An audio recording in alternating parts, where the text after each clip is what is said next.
The book Dracula, telling the story of a Transylvanian nobleman vampire, first appeared in 1897. It slowly became one of the great pieces of modern horror fiction and has never been out of print in all its 100-year history.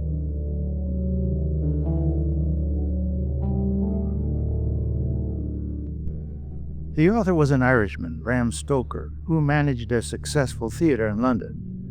Ironically, he died penniless in 1912.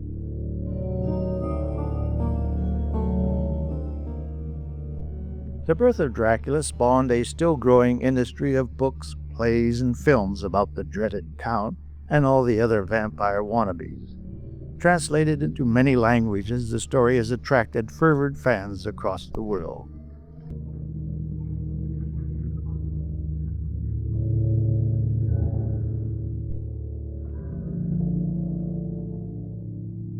The earliest surviving film on Dracula, Nosferatu, produced in Germany in 1922, depicts the Dracula character as a grotesque, rodent-like figure.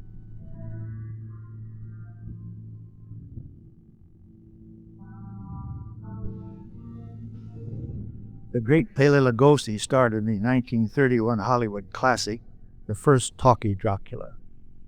I am Dracula.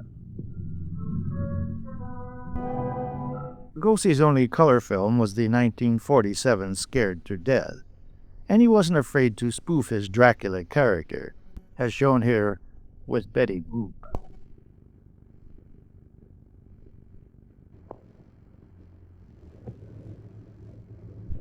You have pooped, you lie.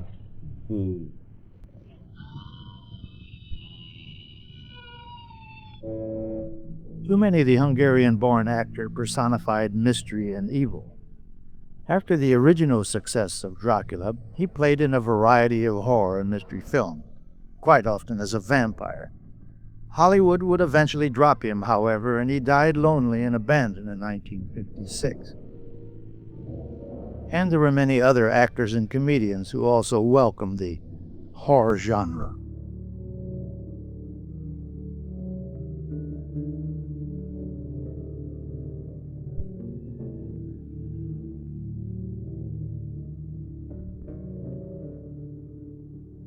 Other film progeny followed.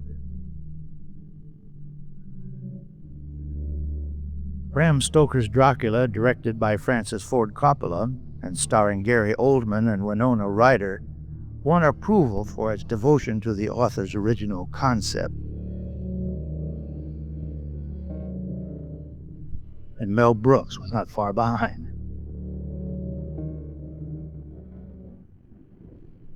The study of Dracula on a historical and cultural level has expanded in recent years, led in part by the Transylvanian Society of Dracula.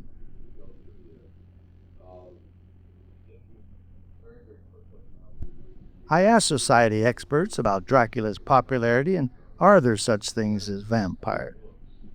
The current interest in Dracula and in vampires has been building throughout this century. The novel Dracula has never been out of print during this time, and there's been a wave of interest that has constantly been there for Dracula and vampires. We noticed it building in the 1970s, but then in the 1990s with the very successful novels by people like Anne Rice, and Chelsea Quinn Yarbrough, and Fred Saberhagen, the interest has picked up, and it seems somewhat related both to the changes in the mass culture and into the interest in AIDS that has been so important a part of our life in the last generation. I don't believe in vampires in the traditional supernatural sense of them. I don't think that there are revenants walking around biting people on the neck. But there certainly are people who drink blood, either in a few cases as a violent criminal activity, and in the larger number of cases just as a kinky aspect to an otherwise normal life. And then there's a tremendous number of people who would like to be vampires, but aren't, even though they try to adopt some of the accoutrements thereof. The Canadian chapter president. Do I believe in vampires? Well, it depends on what you mean by a vampire. If you're referring to the supernatural creature that shapeshifts and that turns into a bat and that lives forever, no, I honestly must say I don't believe in vampires. But if you think of a vampire as a fictional construct, in a fictional reality, then of course there are vampires. Every time you pick up a vampire novel and read it, there's a vampire, and he comes alive or undead or whatever the case may be. And then of course there are the vampires, people who live the vampiric lifestyle. Of course they exist. So it depends, it's a matter of definition, and I think that... Well, my interest in Dracula and his popularity is mainly connected with the novel itself, and the many reasons why the novel has retained its popularity. I think part of it is because it appeals to such a cross-section of people. Folklorists are interested in it, literary scholars are interested in it, filmmakers, of course, are interested in it. The novel itself speaks to many different readers in many different ways. Some see it as just a horror story, an exciting adventure of the supernatural. Others see it as a commentary on Victorian England in the 1890s. Others see it as a commentary on the world of the 1990s. So I think the popularity of Dracula is that it's a sufficiently versatile novel in terms of interpretation and adaptation that it has survived for this great length of time. Vincent Hillier is a California author and vampire expert. Bram Stoker's book is 100 years old today. He was the one that gave us a very famous character that we learned to both love and hate, and that is Vlad Tepes, Vlad the Impaler, better known to us as Dracula, Count Dracula, a man that has figured in our worst nightmares and in our happiest delusions, because the vampire, as personified by Dracula, has answered one question that has been on the minds of humanity since time immemorial. What happens after death? Why do we have to die? Well, the vampire promises immortality, and this is what fascinates so many people today. And not only immortality, but there is the erotic overtones to the vampire mythos.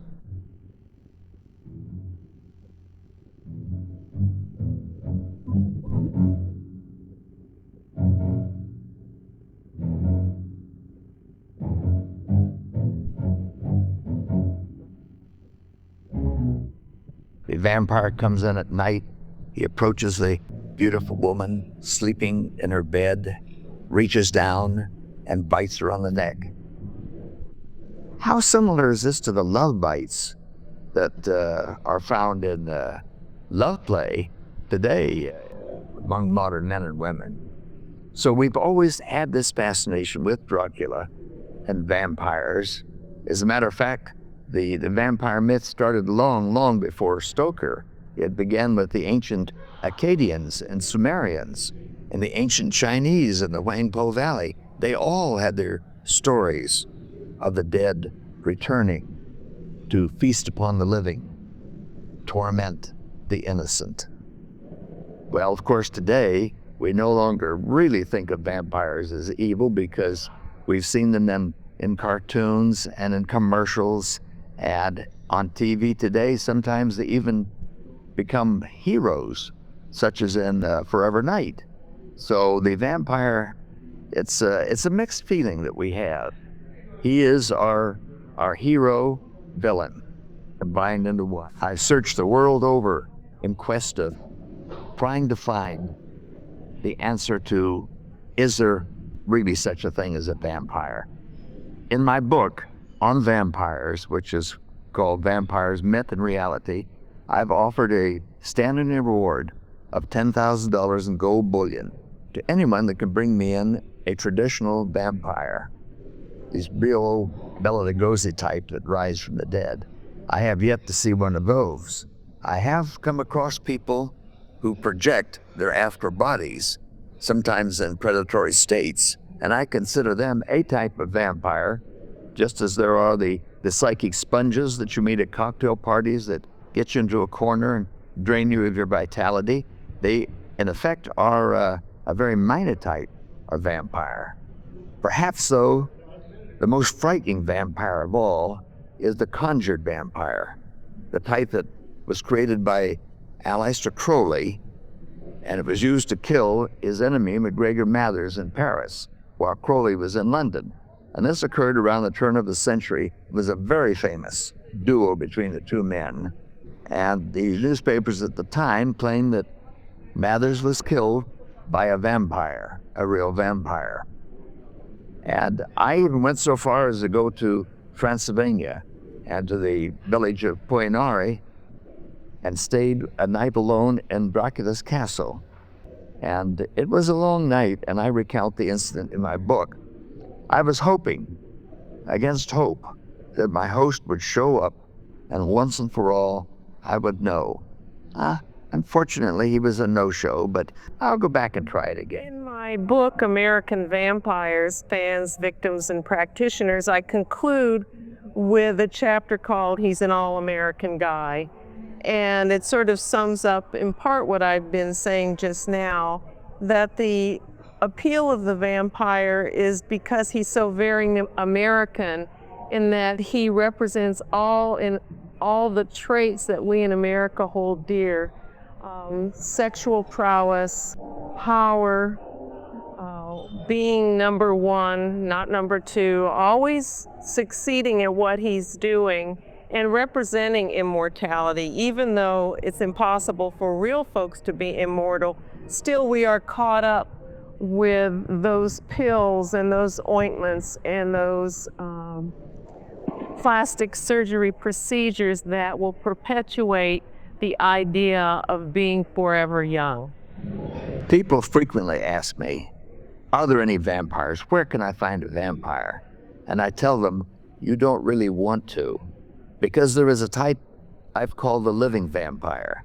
There are people running around all around the world today that believe they're vampires. They're every bit as dangerous as an authentic vampire because they will bite people and they drink blood, they kill, and they're sick and very dangerous.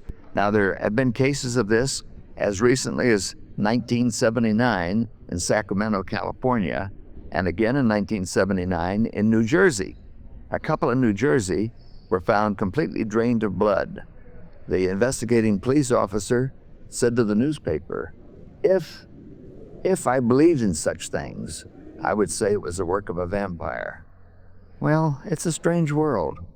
It's a very strange world, and there are more things in it than we can sometimes imagine. I really don't know what the attraction for Dracula is, but I can tell you that over the years, since 1965, we have had 5,000 members in the Count Dracula fan club, so there must be something really appealing about Dracula and vampires. No, I don't. I know that there are people who would like to be one, and I've never understood that myself, even though I write about them. They're wonderful characters to write about, but I can't do the physics to have it be real. Sorry. I continued my research on Dracula at an unusual specialty shop in the Hollywood suburb of Burbank.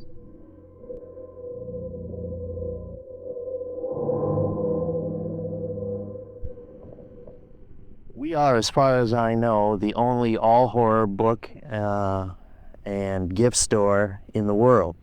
There are places that have horror sections in the books, and there are places that sell horror gifts, but there's nobody that sells only this. We sell no sci-fi, we sell no fantasy, we sell, we're not into like Psychic Eyes or New Age. It's all horror for the horror collector, and we absolutely delight in it.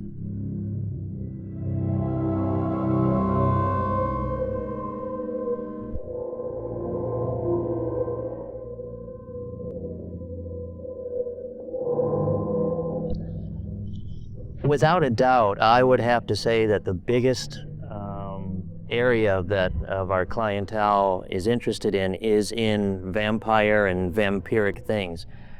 Kind of a surprising thing we found out after we opened the store is I thought with a horror store that the majority of our customers would probably be boys about the age of 18 to 24. It turns out most of our customers are adult and over half of them are female.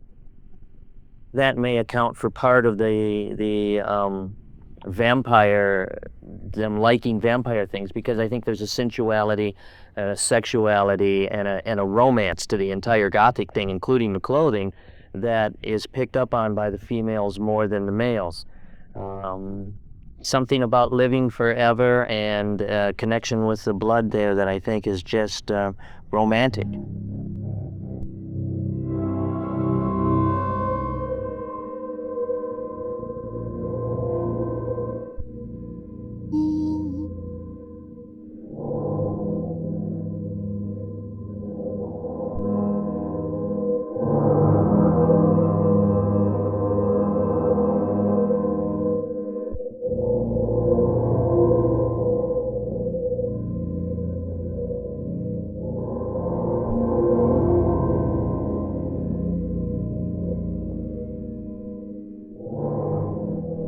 We have encountered the fictional Dracula, but what about the historical one? Well, for that we would have to journey to Romania, a former communist country in the old Eastern Bloc.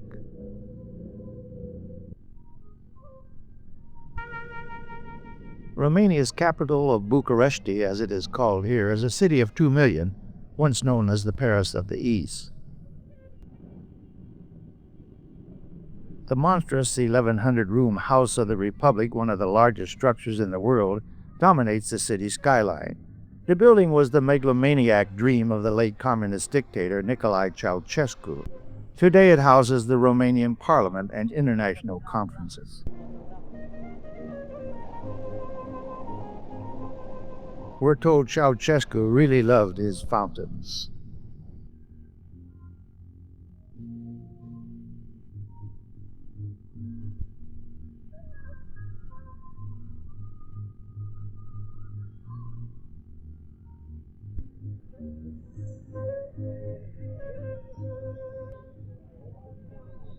The people of Romania are a delightful ethnic mix, showcased in one of Bucharest's largest parks. These fellows take their games quite serious.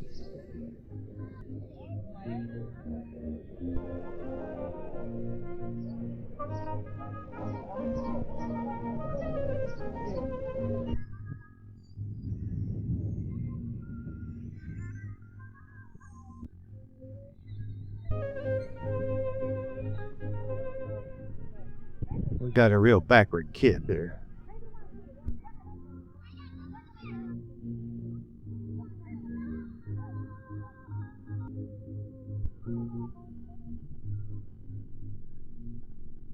Royal Palace is on the vast Revolution Square, where a 2-day battle raged during the 1989 revolution that toppled the Ceausescu regime.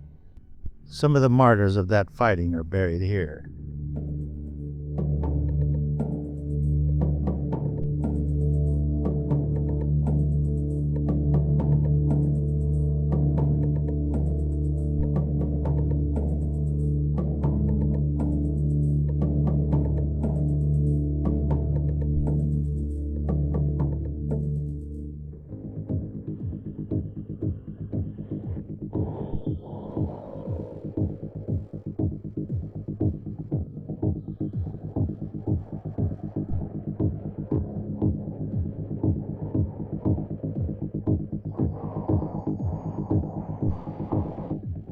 This bakery manager uses modern technology.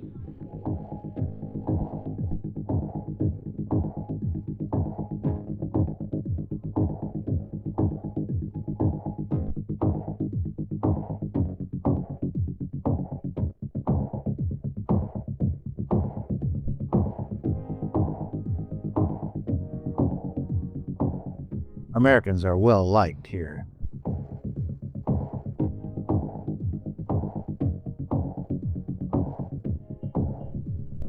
Remember Romanian tennis champ Ilie Nastase?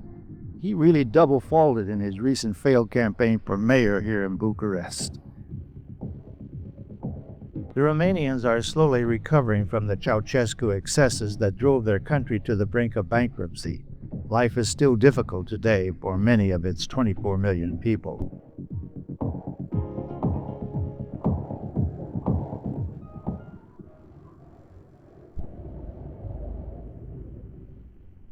The sumptuous Romanian Athenaeum is the home of Bucharest's famed Georgianescu Philharmonic Orchestra, and Sunday concerts are free.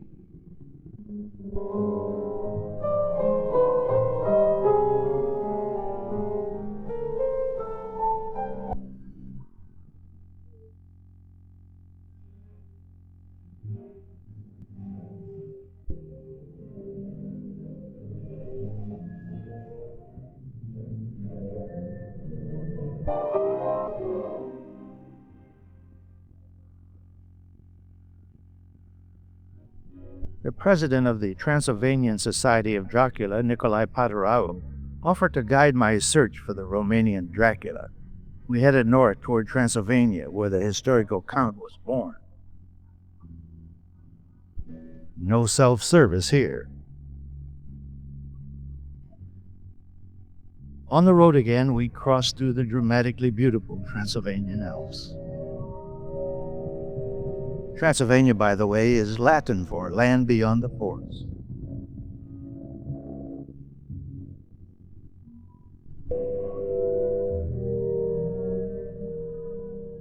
We passed through fertile farmland to the birthplace of Vlad Tepes, the old German town of Schasberg, today known as Sighișoara.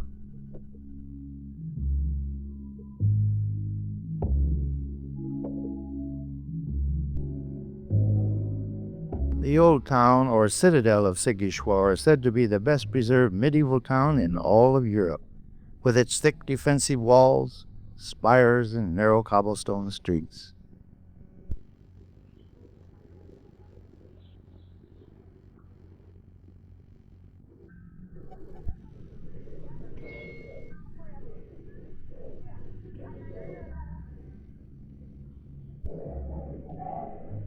Originally a Roman garrison town, it later grew fat off trade with Moldavia and Wallachia. Through the years, Transylvania has been contested by both Hungary and Romania. Its population today is a jigsaw mix of Romanians, Magyars, Gypsies, Germans, and others.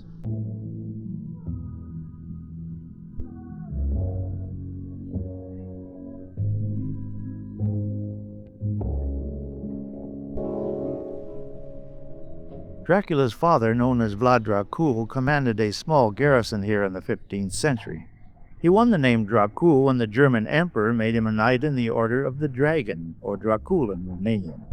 Thus little Vlad became Dracula, son of Dracul. Dracul also means devil in Romanian.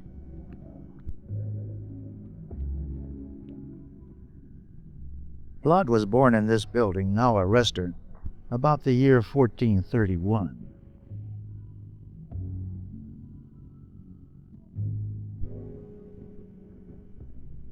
A rare portrait of Vlad's father has been uncovered on the restaurant's second floor.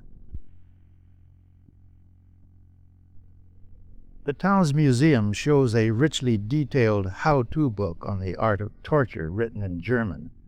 It was something Vlad Dracul's son would also learn to perfection and earn him the name of Vlad the Impaler, Vlad Tepes. Invading Turks would also learn to respect his courage, cunning, and cruelty. Vlad Dracula was reputed to occasionally dine among his victims impaled alive on sharp stakes.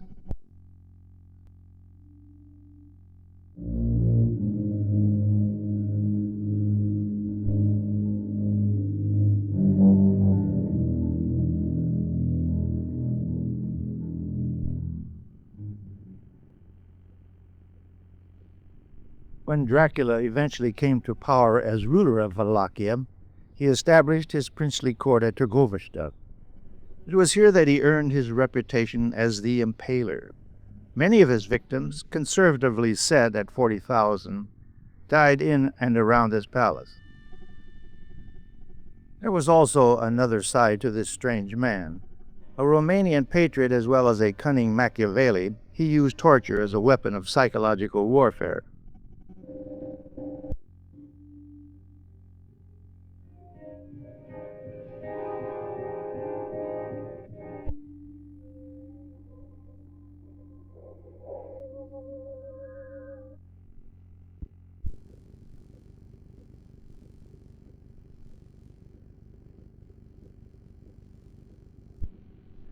Well, you are with me in Romania.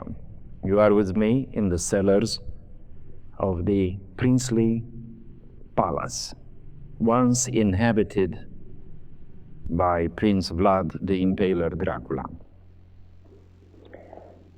And I am Nicolae Teoduraru, the president of the Transylvanian Society of Dracula, which is a cultural historic non-profit society, which is trying to act like a lighthouse for those in search of the count and the meanings of the castle. As we well know, Bram Stoker, the Irish novelist, appropriated the name of a 15th century Romanian prince called Vlad Dracula to baptize his vampire count. So actually, coming after the count, you get two Draculas. One is the historical one, and the second is, of course, the master, the count himself. We do have this question many times asked. The media is very happy with Vlad the Impaler. I mean, you can film a palace, you can film a fort, his birthhouse, the tomb. Yes, and people respond to this particular visual promotion by coming and inquiring about Vlad the Impaler Dracula. And we know for 30 years, day by day, we know, that after a few days, on the trace of Vlad the Impaler Dracula, this 15th century Romanian Wallachian prince, they say, wait a minute, sir. We are not here to listen to the story of your 15th century prince, no matter how mad or cruel or anything else. We have our own. We are after the vampire count, and so that defines precisely the connection between Vlad the Impaler and Count Dracula.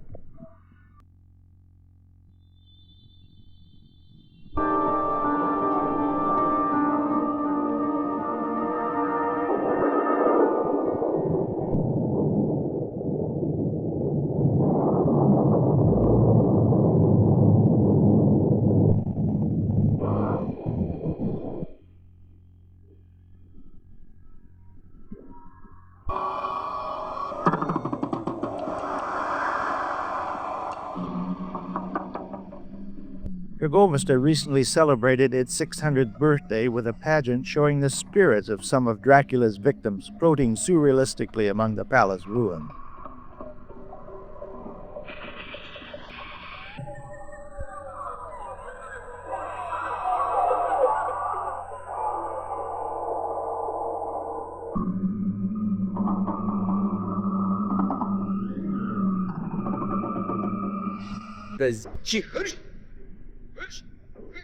Two impaled victims add realism as Vlad Dracula arise for a picnic at their feet.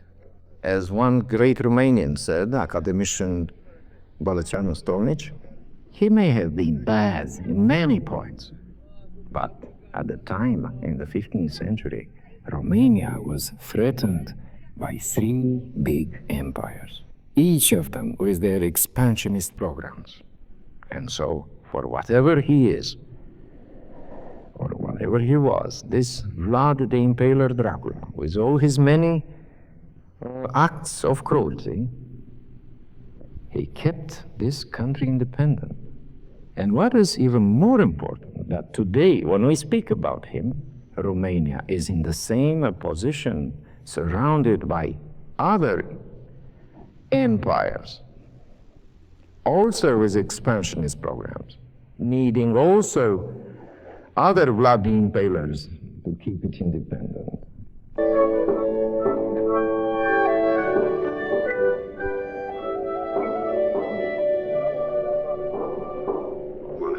Să-l pânere în măria ta, e în tron, fera ta citate îl vor pe la palmi și tot domnii, e păcat, oameni.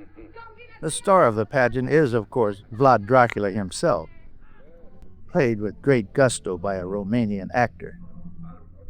Sfundate și privilegioase, ale unei armate plământe și îndepandată. Așa, Govi, faceți auz, Govi, bărbat prăpastia. Heading north again, we come to Curtea de Argus and the unusual recreation of its old monastery. Now, legend once held that the church walls would collapse without a human sacrifice sealed inside them. So the builder, Manoli, a famous mason, finding no volunteer, used his own wife. Romania's first royalty were also buried inside. The church, not the walls.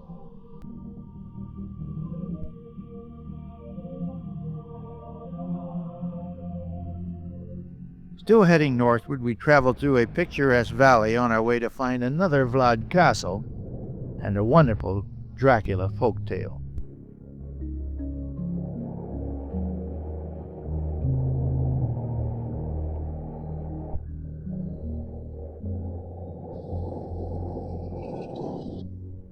The story goes that superior Turkish troops had Vlad and his castle at Poianari surrounded and were moving in for the kill when nearby villagers led the prince in a daring escape through the mountains. We visited the same village not far from Transylvania's border, and it was rough going. It is said that these Aref villagers who traced their own ancestors back to Vlad's time are the only people in Romania who tell the remembered Dracula folk stories passed from generation to generation.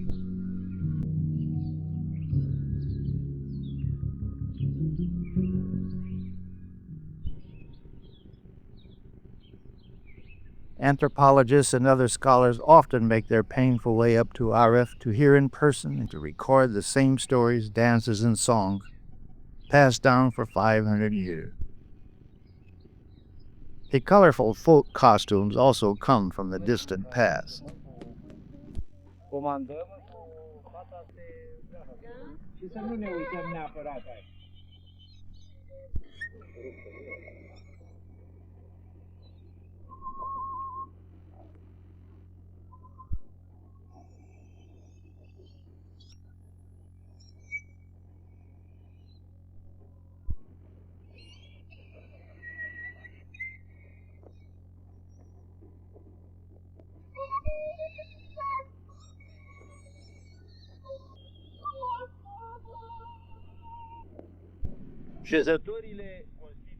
The local school principal acts as master of ceremony.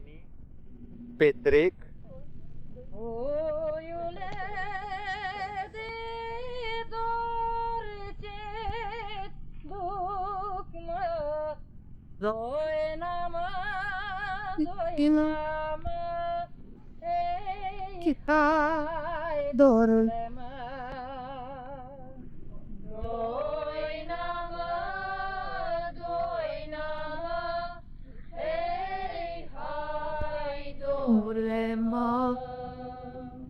O glasul de porumbită, mândruțane, chi mândrută.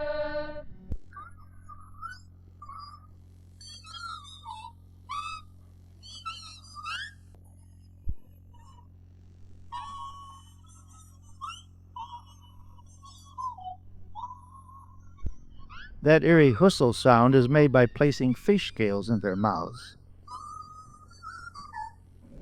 Necutuna te imata, la la la.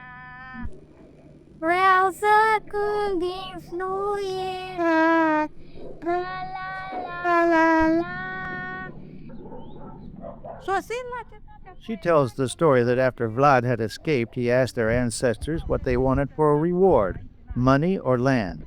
"Give us land," they answered, and he did on 16 surrounding mountains. Să veniți la cetatea Poenar pentru un sfat. You suppose that's the Count keeping a feline eye on activities? And the villagers have proof of their land grant story, documents signed by Vlad himself.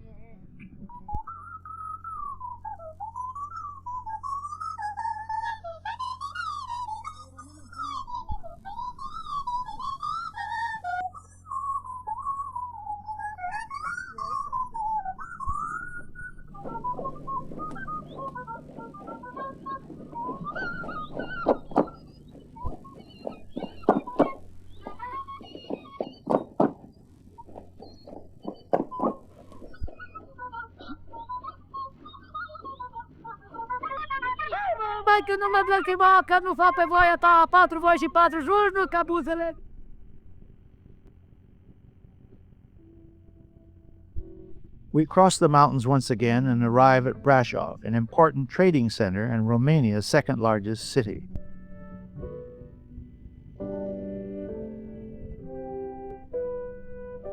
This remodeled fortress overlooking Brasov houses the Cetate restaurant, complete with a rousing floor show.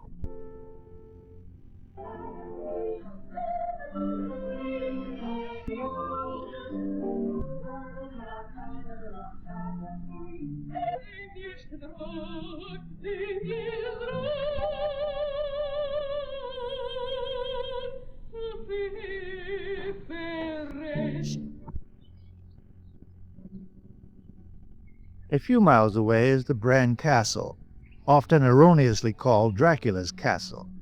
The prince may have visited but never lived here, although it looks like he should have.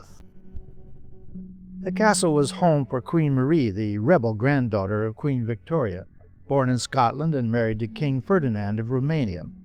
It's a warren of spiral stairs, ghostly crannies, and nooks. Queen Marie never cared for court life, and she would ride through the streets unattended and would pelt the people with roses at carnival time.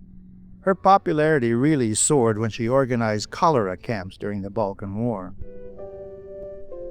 The Queen's beloved 4-year-old son is buried here. The Queen's heart, however, is buried outside.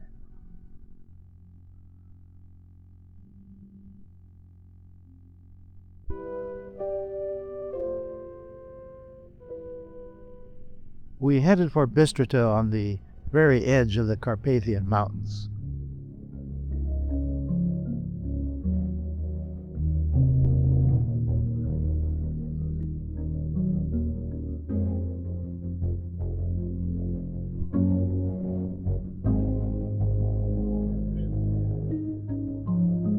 Did you see this sign? Oh, you didn't? Well, we'll back up. They make violins here. This man yelled, "Stop, stop, stop taking pictures." We wanted to know why. He said, "So you can film us way up there, painting the steeple." We laughed and complied.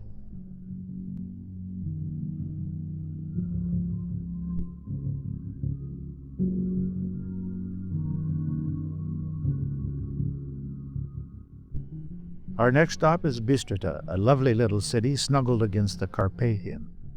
And this is where we leave the historical Dracula to follow the path of the fictional Count. This restored arcade still advertises shops the way they did in the 15th century. Amazingly, Bram Stoker never visited Romania, but his descriptions were quite accurate. He did miss this church, however. Stoker's hero, Jonathan Harker, spent the night in Bistrita before heading for Dracula's castle in the Carpathian Mountains.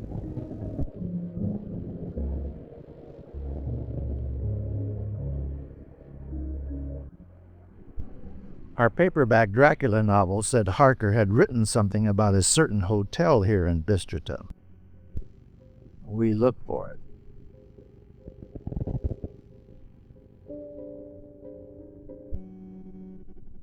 Today's Golden Crown was given that name to attract Dracula fans, and I was even promised a dinner with the Count that evening.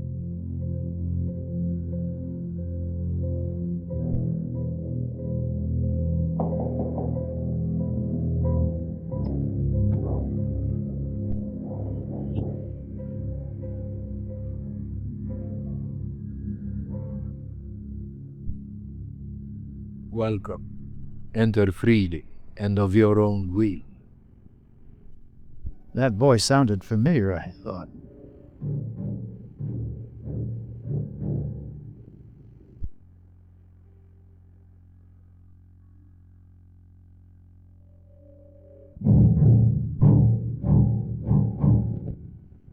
I found his cloak, but not the Count. Another no-show. The menu was the same as Harker's. Robber steak, I discovered, was nothing more than shish kebab. I toasted the absent Count with golden mediage, the same wine Harker drank at his hotel.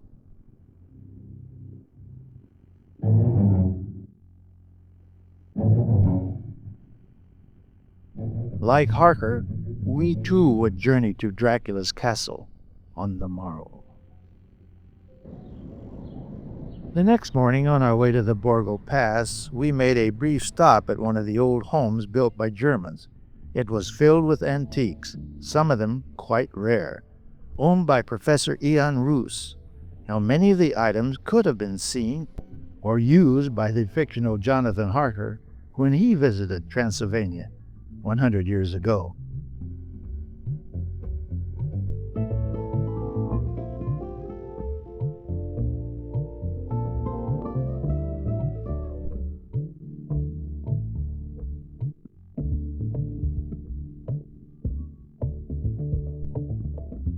And how about this giant trunk? I wouldn't want to get that baby through customs today. And there's a place for everything. I mean everything. Your collars,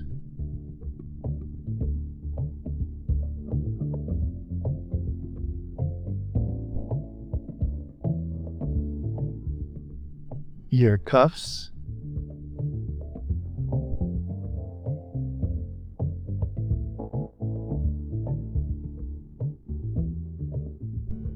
and a hidey hole for your top hat. One of the early gramophones with metal discs that still play today.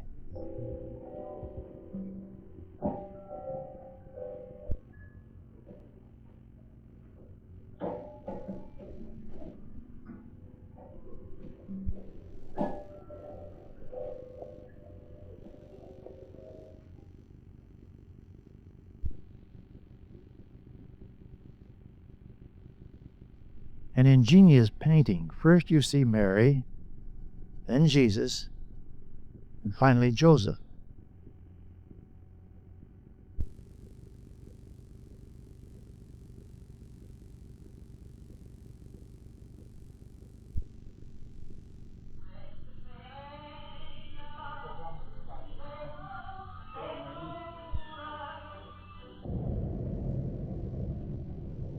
On his way to meet Dracula, Harker passed farm carts and homeward bound peasants.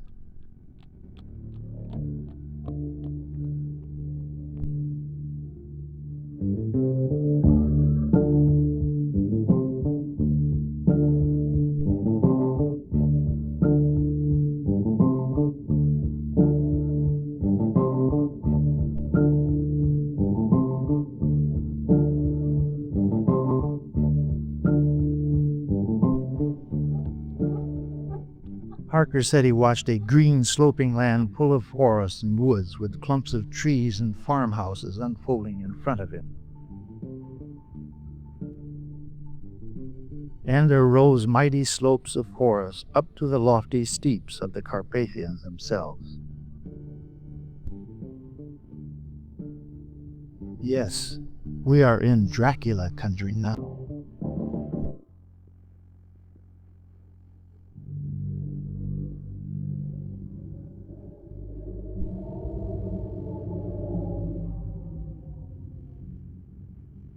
What we actually found was a rather forbidding castle-like tourist hotel, not ruined at all.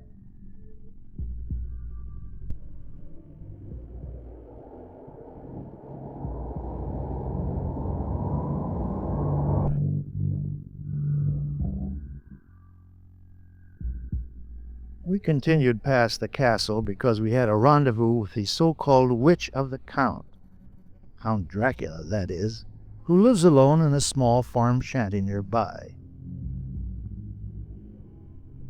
She is a good witch, a white witch, who removes spells rather than casts them. She will be removing a spell for me, a spell I didn't even know I had.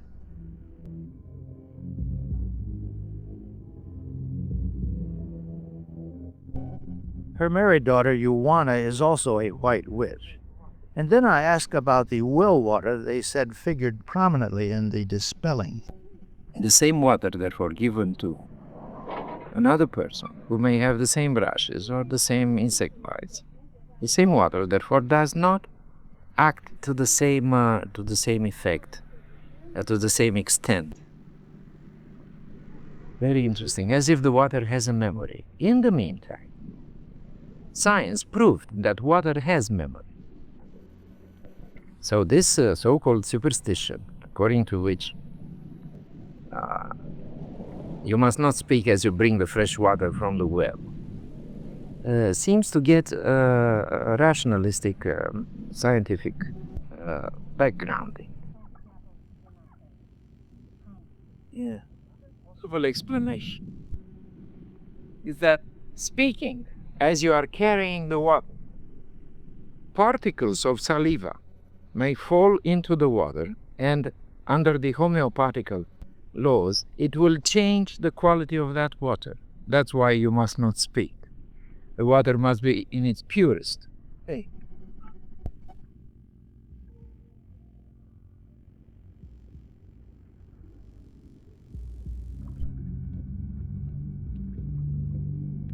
After she collected the well water, we all silently returned to the waiting witch. I still had time to back out and would have had I known just what was going to happen. Even though it's a warm spring day, Madam Witch donned a heavy fur coat, her usual dress mode for reciting incantations, we were told. She stirs the water with a sprig of basil as she begins her incantation.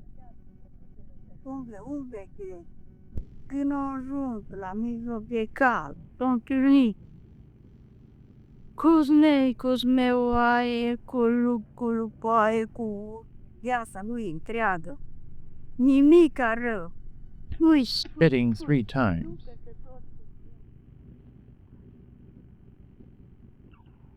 Then dumps hot coals and ashes into the water.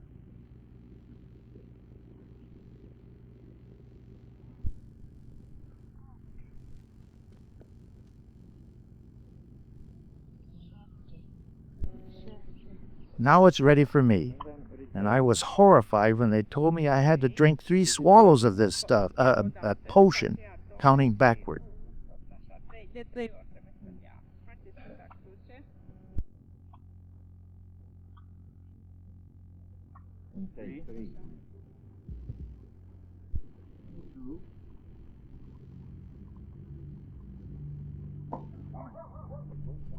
Now the witch takes 3 swallows from the same pitcher, spitting the required 3 times.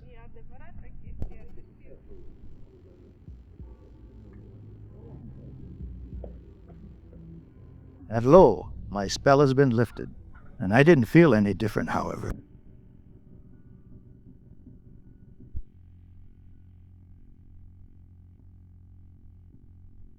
Hotel Castle Dracula looks like a castle in many ways.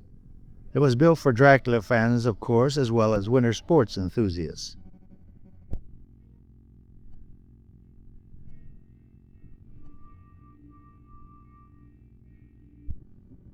Tonight I'm to be inducted into the Transylvanian Society of Dracula. The sunset is a great backdrop for the ceremony. President Patarau is assisted by 3 handmaidens, waitresses in disguise.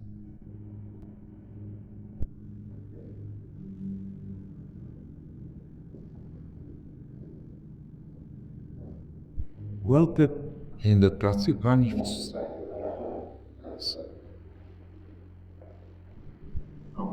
Great fun.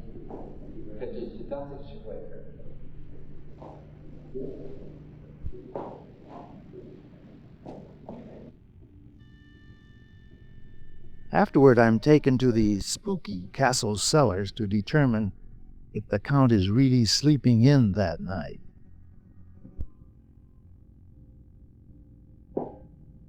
There is only one way to find out whether the Count is at the council or in his beloved London.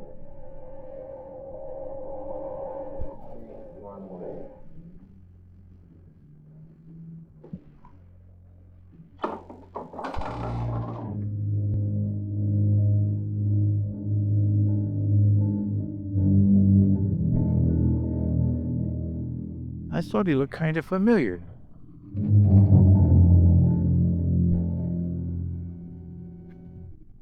We journey into Moldavia past the Bistrita River mentioned by Stoker.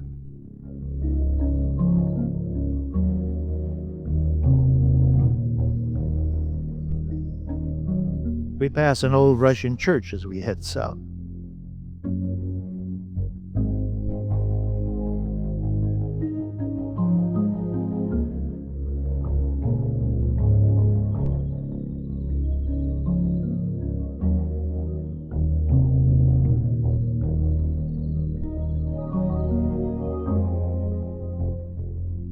We now say goodbye to the fictional Dracula and return to the historical one. Just north of Bucharest is Lake Snagol, and an island that could be the site of Vlad Dracula's grave.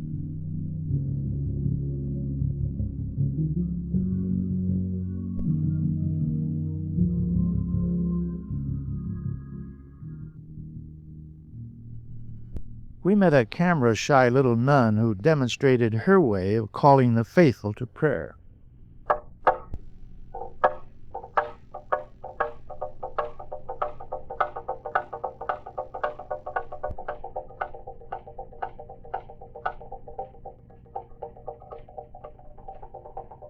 I thought a couple of her licks sound like Gene Krupa to me.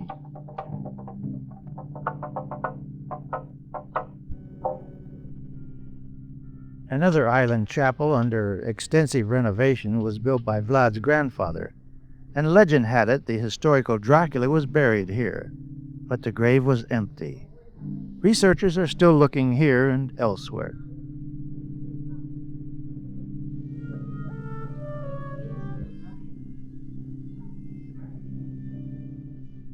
We have met two Draculas, one of fiction, one of fact.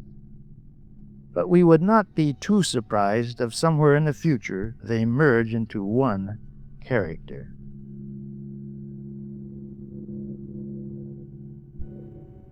In the meantime, however, we will always remember these two Draculas, these children of the night. What music, what memories they make.